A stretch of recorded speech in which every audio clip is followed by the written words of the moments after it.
Yeah, so this is going to be about lobster, but really it's going to be about better understanding fishers and their decision-making process.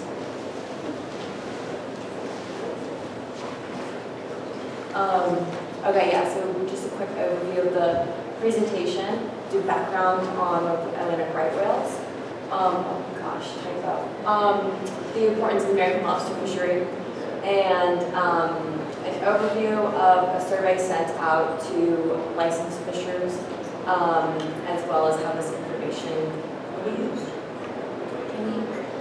So, Atlantic right whales are critically endangered whale species, and they've also been in an unusual mortality event since 2017, so they're declining at an above average rate. They are skin feeders, and they mostly feed on copepods, which puts them at a greater risk for vessel strike as they spend a long time on the surface. And their habitat use has shifted dramatically since 2010, so that's made it more difficult for managers to guess where they'll be. So this range shift has resulted in abnormal aggregations. This is a recent one from earlier, not this month, last month, where a significant portion, was like 20% of the population, was hanging out in the Gulf of Maine. And you can see they're really close to active fishing here right there. So as their population changes, where they forage, and that has implications for the fishery. And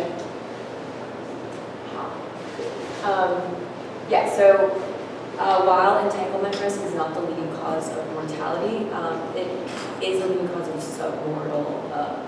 sublethal morbidity. And that can be seen in this graph here from NOAA. And entanglement is in orange. And so that has massive effects on the population, makes them less able to feed, and it makes them less able to reproduce. And so as this population is aiming to recover, those sublethal effects would add up. And better understanding or forecasting right whale distribution is really important in conjunction with understanding the spatial distribution of the trap fishery in order to reduce that risk. So some other threats, I kind of mentioned vessel strikes, which is leading cause of mortality, but also vessel traffic, which is increasing so this graph is just talking about 3 special management zones that are really high use right whale habitat. And you can see it increasing, which can also affect their behavior, interrupt them when they're trying to feed or do other things. And also their prey has been experiencing anomalies in distribution and availability. So this is just a graph showing Canis barnacus, which is their primary prey, because they're higher fat content. And as different copepod abundances vary, they get kind of the short end of the stick when feeding. So as there's only an estimated 356 to 360 whales left, every single one really matters for the health of the population. And in the Gulf of Maine, like AJ talked about earlier, that area is changing really, really rapidly. In the past 15 years, the basin has been warming 7 times faster than the global average. And that's going to continue to change really quickly. And so it's really important to understand how this will affect the lobster fishery, because it's incredibly important for the state of Maine. Most landings come from the Gulf of Maine stock, and It's also a really conservation-minded fishery in general.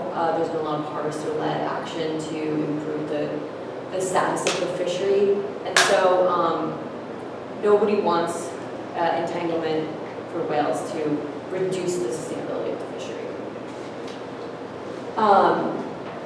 So as lobsters are ectothermic animals, they are affected by the ambient temperature and are able to move in order to find, in order to live in areas that are more suited to their,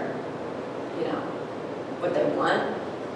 And so as their distribution changes, the fishermen distribution changes as well as they are pursuing fishery. And so, ignore that. But in general, the fishery has been moving further offshore, which puts interaction with whales at greater risk. And so a driving question of this survey was to understand how well the fishermen follow lobster. And so this is kind of the overarching project design and why we created this survey. So lobsters will follow habitat suitability, so that influences distribution. But what we really want to know is where traps are located, which is influenced by the adaptive capacity of fishers. And so we sent out a fisher survey that asked them about where they set their gear, decisions behind that, how willing they are to change where they set their gear year to year, the number of monthly traps set, and preferences in gear. And so then we, ideally will combine that with right whale movement, which we're not going to be modeling, but we have partners that will. And then we are trying to identify areas of high risk entanglement so that we can make really dynamic management recommendations, which is more and more important as things are changing at a much faster rate. So we modeled a 2023 survey on this 20-year-old survey that was sent out because of an oil spill in the area. And so this survey had a really high response rate of 12%, which is really good for a male survey, and got 120 responses, asking a lot of the same questions, but we added some as well. And then the 2023 survey got a much lower response rate of 3%, and only 30 surveys were usable, answered, and available for us to use. But a lot of it was still really important information that it's hard to obtain from other sources. So a little bit of the differences in why fishers may be less likely 20 years later to answer this survey. There's been new requirements for vessels to have tracker equipment on their boats, especially in federal licensed boats, as well as increased tension between other offshore wind and marine uses, and as well as fatigue. So here's comparisons. In the dark, you have the 2003 survey responses of where people were fishing, and then in the different colored but lighter, not black, those are the 2023 responses. So this isn't a one-to-one comparison because there were much more answers in 2003, but you can see some evidence of changing. In 2003, there was much more clustering around the nearshore area, and you can see more offshore fishing in 2023. And then this is the same for spring and summer. And also between winter and summer, there's differences in area used, and in general, winter the fishery goes farther offshore. And so you can see so in the light green is the 2003, and then in the darker colors is the 2023. So, sorry, this is kind of a confusing map, but The orange is for spring, and the orange is fall, and the green is spring. And you can see a slight change in the center of gravity, and you can see a little bit moving farther offshore as well. So another kind of some of the best information that we got was just qualitative feedback, and a lot of it was kind of additional comments beyond what we asked. But we kind of got to get a little bit in the mind of fishers and what they think are the major issues in the fishery. So a lot of complaints were about gill net dragging boats, as well as boats outside of Maine fishing either right on the line or in Maine waters, and kind of a feeling that all of these increases in regulations are really hurting the smaller scale fishermen as opposed to the larger ones, and it's not really about the right whale, but kind of power grab. And so that's really important because people out on the water, fishers, are really important partners, and so how they perceive these regulations, the reasoning behind it is really important because that impacts compliance. And so these are just looking at the gear setting decision process as well as reasons for moving traps. And so the primary gear setting decision process was based on life experience and reusing the same location that they've been successful in, which makes a lot of sense.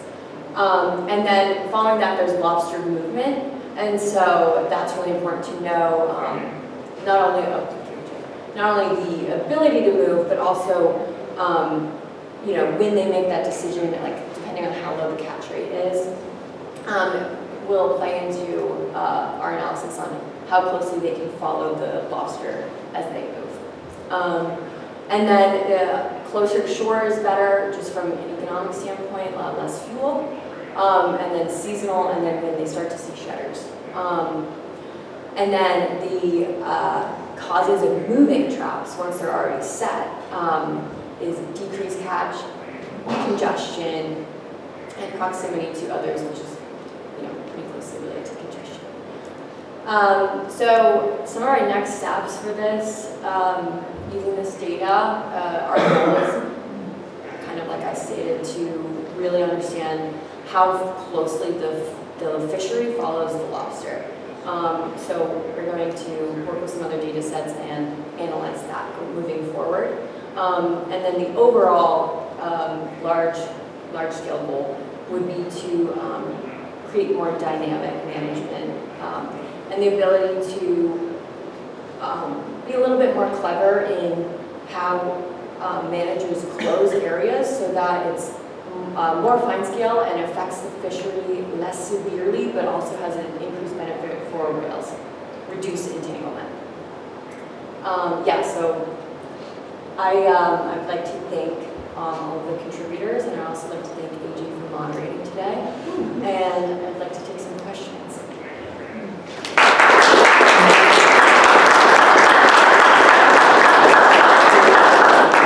You mentioned that you weren't able to use a lot of your surveys. I'm curious to see why you didn't do any partial answers or why they were excluded. Yeah, so surveys were excluded. So we used active license registry to target the surveys, and some of them have, for example, passed away or moved, or didn't send partial responses, but strongly worded responses. Oh, I see. Yeah. Okay. Yeah. Do lobster boats have vessel trapping so that you can ground truth like some of where they're saying that they're fishing? Yeah, so there's a recent 2023 move to those, but only on federally licensed boats, and that data is still being kind of vetted, so it's not available to us, and I don't think it'll be available to us for quite some time. Well, I was thinking in terms of the conflict of right whales. I saw a conference at the NAFO where they're tagging the right whales and sending the data to container ships. Hey, there's a right whale there, steer around it. And I was thinking if maybe something like that would be available for these fishery interactions. Yeah, no, that's great and really important. The goal of this is more to forecast it. So to get a little bit ahead of that and look more at population dynamics. Because while that's really great, not every whale can be tagged. So Sure. yeah, but yeah. Could you go back to the previous slide? Could you explain that lower graph? I don't quite understand it. Oh, this one? Yeah. Oh, okay. So this is just one of the survey responses for the fall, but only from one person. I'm sorry, only from 1 month, explaining where they fish. So each polygon, the way that these maps were made, the fishermen kind of drew like a circle around where they fished, and then we created a dot density map based on the number of traps a day, so that they use that month. So these aren't perfect, real dots on exactly where those traps are. They're kind of imagined. And are the inshore ones from 2003? No, these are all from 2023, yeah. So there's still definitely some of that inshore fishing. Okay, thanks. Yeah. Sorry, last one. Can you describe a little bit more of the responses from the survey? Like, are people happy and really ready to accommodate? Or are they like, hell no, screw the whales, like, I want my lobster to get my money? I think that it's less screw the whales, and Great, it's that's more good. like, yeah, it's more like, we've done so much, like, what about the draggers that just kind of rip the bottom off? And I think especially because this fishery has really accommodated kind of conservation goals, like the V-notching of egg-bearing females and things like that they feel like they are kind of a little bit constantly targeted for issues that are a little outside of their control. That makes sense. Totally understandable. Thank you, Neil. Oh, sorry. Generally, the lobstermen feel that right whales, lobster gear issue isn't a problem in their area, it's somewhere else. Yes, yeah, yes. A lot of other responses we got were, I've been fishing this my whole life, I've never seen that kind of whale. There's also been a lot of lawsuits about this, especially from like lobstermen associations. But I do think there was recently, they've also changed the rules on marking your traps, and so they recently linked an entangled right whale to Maine lobster gear. And I think that before that it was more like, well, we don't know where that gear is from, so that wasn't us. But these whales are there's so few of them that you go out every day and you never see them. You're like, why? How much can I change my daily practice for something I've never seen before?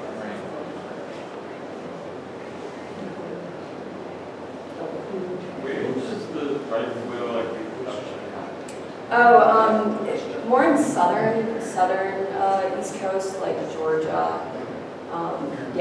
They go down to those warmer, calmer waters, but only the reproducing populations. A lot of the population stays here in the winter if they're not going to calve.